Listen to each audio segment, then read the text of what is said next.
Hi friends, in today's session we'll start with colligative property, second, third and fourth.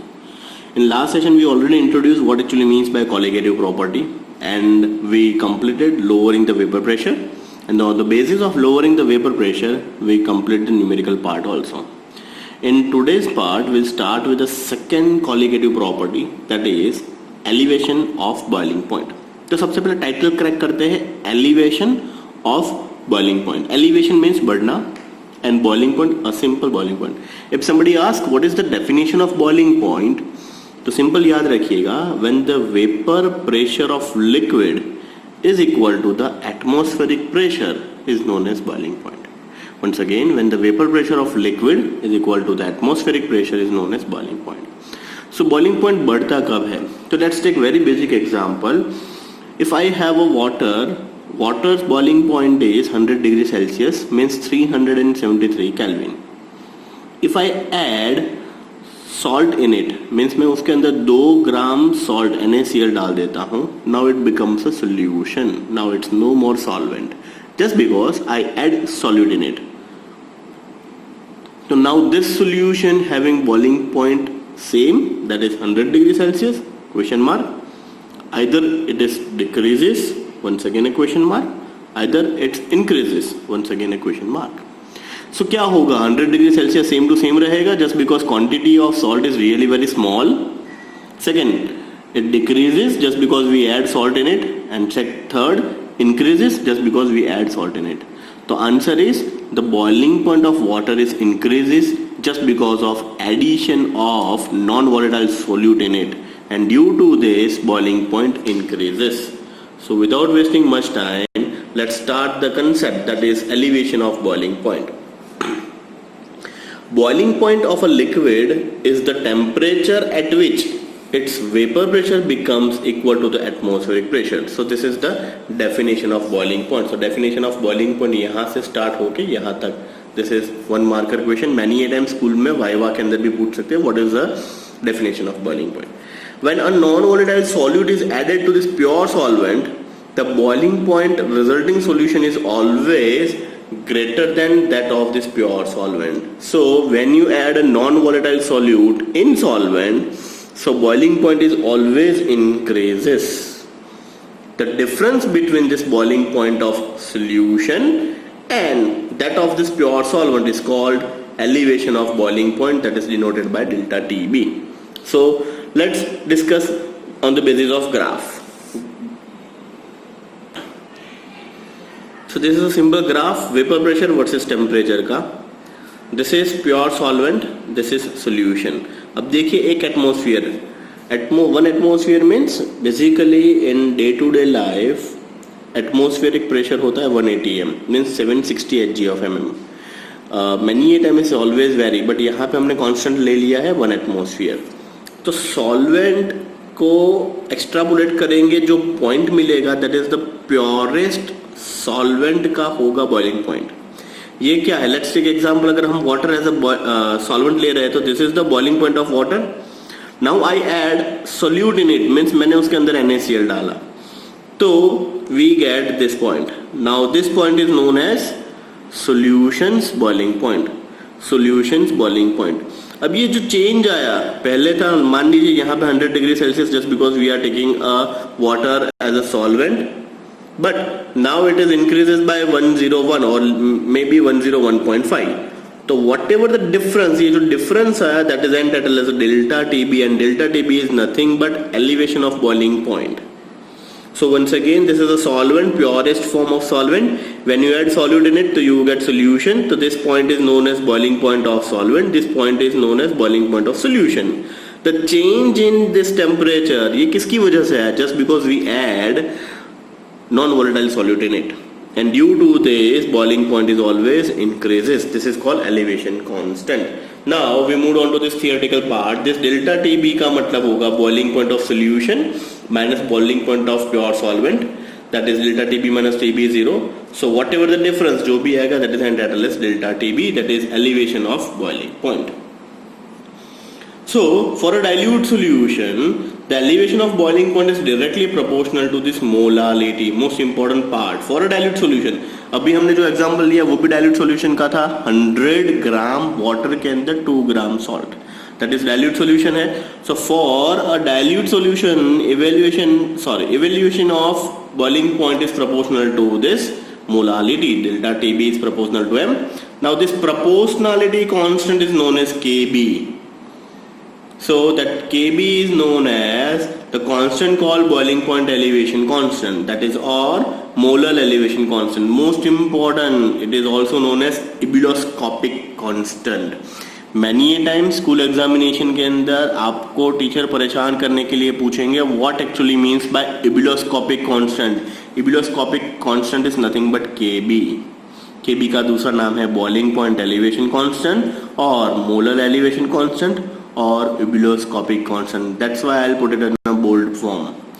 It is defined as, उसको कैसे define किया जाता है? It is defined as the elevation of boiling point for 1 molar solution. And unit क्या होगा? Kelvin kg per mole. Once again, Kb का unit क्या है? Kelvin kg per mole. And for Kb of water is 0.52 kg per mole. अब numerical के अंदर Kb की value अगर नहीं दी है तो आपको 0.52 याद रखना है, just because it's a water and text book में गिवन दिया हुआ है तो ये आपको याद रखना पड़ेगा. Now what is the definition of molality? Molality is nothing but number of moles of solute divided by mass of solvent in Kg. तो here in case W2 by M2 divided by W1 divided by 1000. तो ये molality की value जो है आपको उठा के यहाँ पे रखनी है दिस मोलर के साथ. सो डेल्टा टीबी, ये delta TB has it is रहा, केबी हैज इट इज रहा और रिमेनिंग पार्ट क्या है? 1000 into W2 divide by M2 into W1. So remaining part मैंने यहाँ पे रख दिया. Many a time delta TB ढूंढना होगा न्यूमेरिकल के अंदर या फिर M2 ढूंढना होगा. अगर M2 ढूंढना है तो यहाँ से M2 को यहाँ पे ले जाइए, डेल्टा टीबी डिनोमिनेटर में आ जाएगा simple and you get 2 equation. So this is all about your boiling point elevation constant. If you are through with boiling point elevation constant, 2 minute में freezing point depression खत्म हो जाएगा. जहां जहां TB है वहां वहां TF रख दो and your freezing point depression constant is clear. So आप अच्छे से boiling point elevation constant एक बार 2 बार पढ़ लीजिएगा. Then we move on to this freezing point depression constant. Okay, so after completion of elevation of boiling point, we'll start with this depression of freezing point. Now, freezing point is the temperature at which the solid phase at liquid phase of a substance has the same vapor pressure. Simple, water's freezing point is 0 degree Celsius. Means 0 degree temperature पे liquid turns to solid. इसीलिए यहाँ पे emphasize किया हुआ है word solid phase and liquid phase has the same vapor pressure. According to the Raoult's law, when a non-volatile solute add to a pure solvent, its vapor pressure decreases. Now it would become equal to the solid solvent at the lower temperature. इसके लिए मैं best example आप लोगों को बताऊंगा. Many a time we add salt on ice. Ice, अगर आप कोई आइस बात के अंदर केमिस्ट्री का रिएक्शन कर रहे हो तो सेंटर में आपका बीकर होगा और बीकर के बाहर एक बड़े से कंटेनर के अंदर आपने सारा आइस भरा हुआ है. If you want to maintain this temperature nearly equal to 0 to 5 degree temperature और 0 to 2 degree temperature, then at that time we add salt on ice. So just because here in case what is the role of salt? Salt का काम क्या है? यही depression in freezing point. So water's freezing point is 0 degree Celsius. If you add salt on it, अगर उसके ऊपर आप salt डाल देते हो तो ये जो freezing point पानी का है वो डिक्रीज होकर चला जाएगा -2 में भी और -3. So 0 डिग्री तक आइस मेल्ट नहीं होगा just because now ice melt on -2 degree Celsius और -1 degree Celsius. So this is all about your depression in freezing point. तो इसका ग्राफ कैसा है? बॉइलिंग पॉइंट से उल्टा होगा. जस्ट बिकॉज आप वर्ड पे फोकस कीजिए, वहां पे एलिवेशन ऑफ बॉइलिंग पॉइंट, तो बॉइलिंग पॉइंट बढ़ रहा था, increase. Here in case depression in freezing point. Depression in freezing point का मतलब डिक्रीजेस. डिप्रेशन मीन्स कम होना. अब देखिए, here in case this is called liquid solvent, this is called solution, and when you decrease this temperature that becomes a frozen solvent. तो यहाँ पे initially यहाँ पे था when you add non volatile solute, तो वो डिक्रीज होते होते होते होते ये पॉइंट पे आ गया। तो this is may be the purest form of solvent, that is, let's take example 0 degree Celsius, ice की बात कर रहे हैं। तो बट जैसे ही when I add a salt on a ice that decreases by -2, तो देखिए 0 से कम होता होता यहाँ पे आ गया। तो this is kind left hand side. अगर ऊपर के ग्राफ में देखोगे तो टेम्परेचर राइट साइड में इंक्रीज हो रहा था। देखिए this is the purest form of solvent, ये सॉल्वेंट का बॉइलिंग पॉइंट है, ये बढ़ रहा है, means right hand side move हो रहा है। ये हो गया सॉल्यूशन का। फ्रीजिंग पॉइंट में पूरा उल्टा है, this is purest form of solvent that is 0 degree. अब ये डिक्रीज होता होता यहाँ पे आ गया, लेट्स टेक एग्जांपल -1 या फिर -2 हो रहा है, that is called is depression in freezing point, that denoted by delta TF. Opposite जो ऊपर था उसको डेल्टा टीबी से डिनोट करते थे, this is delta TF. So thus the freezing point of the solvent decreases. The difference between the freezing point of a pure solvent and that of this solution is called depression of freezing point, that is delta TF is equal to TF minus TF0। जैसे हमने ऊपर किया same, now it's depending on molality. अब सारी चीज has it is same to same, कुछ फर्क नहीं है। जहां जहां के बी था वहां वहां के एफ, जहां जहां डेल्टा टी बी था वहां वहां delta T F. Here in case same, delta T F is proportional to M, proportionality constant gone, you get K F, वहां पे के बी था। F stands for freezing point, B stands for boiling point. तो यहाँ पे freezing point है तो के F का नाम क्या है, के F is non freezing point depression constant, molar depression constant, और जो most important that is called is cryoscopic constant. Many a time you heard cryosurgery. Cryosurgery means ऐसी सर्जरी जो लेस देन 10 डिग्री टेम्परेचर पे होती है या less than 15 degree Celsius पे होती है, मीन्स -15 -10 डिग्री टेम्परेचर पे जो होती है that is called as cryosurgery. So this is called cryoscopic constant. It is defined as the depression of freezing point for 1 molar solution, and same unit क्या होगा, kelvin kg पर mole, and इसकी value water की क्या है 1.86। दोनों value फिर से बोल रहा हूं, अगर न्यूमेरिकल में ब्रैकेट में नहीं दी हुई है तो आपको याद रखनी पड़ेगी।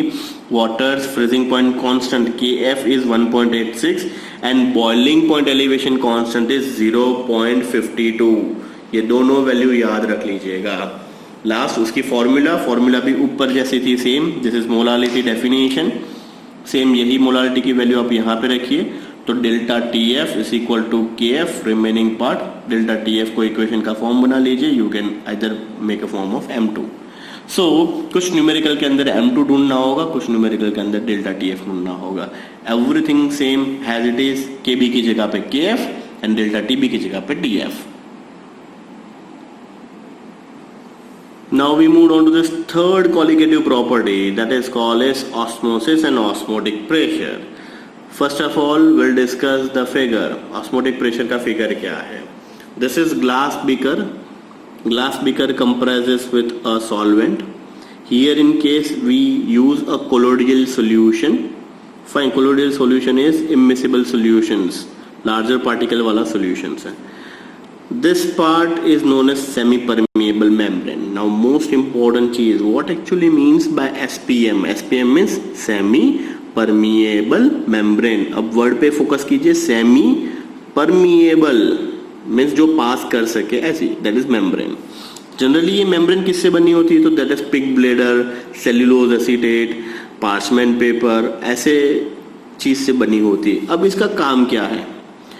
Outer solution means solvent can go inside but solution cannot come out. Once again, solvent particle can go inside but solution cannot come out. That is the role of semi-permeable membrane. Just because solvent particle is really very small in size, so due to this they can penetrate inside. Just because of presence of larger particle in solution, solution particle cannot come out from this. Here in case सबसे पहले this is a simple glass funnel जिसको उल्टा लटकाया हुआ है और नीचे semi permeable membrane से फिट किया हुआ है। तो सबसे पहले यहाँ पे जो सोल्यूशन है उसकी हाइट मेजर कर लेते हैं। That is one height, that is let's take example H1 और H2। बाहर जो सॉल्वेंट है यहाँ पे मैं एक कैपिलरी रखते उसकी भी हाइट मेजर कर रहा हूँ। सो यहाँ पे भी जो हाइट मेजर हो जाएगी वो भी आप मेजर कर सकते हो। जैसे जैसे टाइम चला जाएगा solvent molecule can introduce into this funnel, तो यहाँ पे जो लेवल है वो धीरे धीरे धीरे धीरे धीरे धीरे धीरे बढ़ता जाएगा एंड बाहर जो प्रेशर है, बाहर जो हाइट है वो कम होती जाएगी। And due to this one pressure is developed, that is nothing but osmotic pressure. Osmotic pressure is always defined by pi and pi is equal to H2 minus H1. H2 minus H1 का मतलब change in a height, जो पहले height थी minus जो final height हुई उसका difference. So once again we start with this definition part. What do you mean by first osmosis and second osmotic pressure?